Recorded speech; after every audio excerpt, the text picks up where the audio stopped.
Bienvenue sur la 9e étape du Tour d'Italie 2006. Nous sommes en Toscane, dans la province de Pise, pour un contre-la-montre individuel de 50 km à Pontedera. Un parcours tout plat avec de grandes lignes droites dans la première moitié et des routes un peu plus sinueuses dans la seconde partie. Et la victoire d'étape revient donc à un spécialiste du contre-la-montre, un spécialiste des gros braquets. Il s'agit de l'Allemand Jan Ullrich, dossard 219, champion du monde du contre-la-montre en 2001, vainqueur de 3 chronos sur le Tour de France, d'un chrono sur la Vuelta, et bien avec un temps de 58 minutes et 48 secondes à 51 km/h 0,20, Jan Ullrich réalise donc le grand chelem en remportant ce contre-la-montre individuel du Tour d'Italie 2006.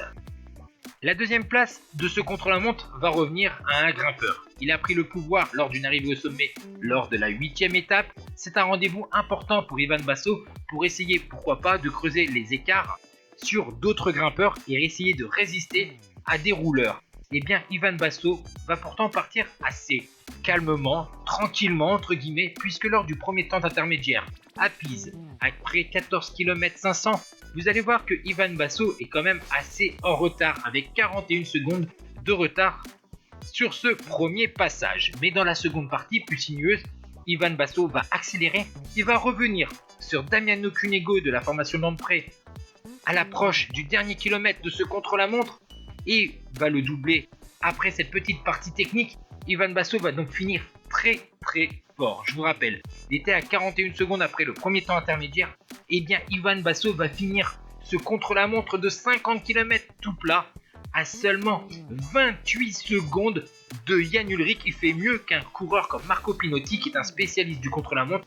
Damiano Cunego est complètement largué à plus de 5 minutes 30 de Jan Ullrich.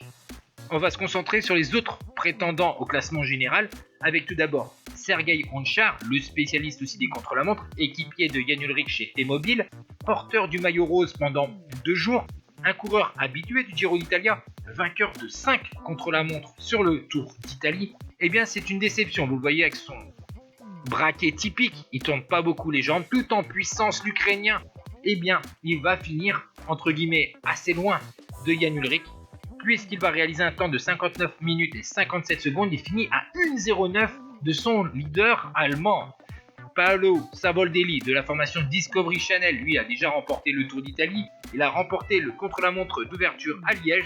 Et bien Savoldelli va être plus loin avec un temps de 1 heure et 7 secondes à 1,19 de Jan Ullrich.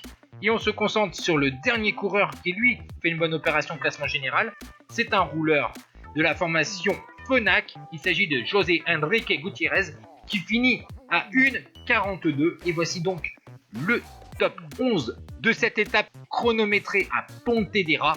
Et le classement général, Basso à 2,48 sur Gutiérrez, 3,24 sur Onchar et 3,26 sur Savoldelli.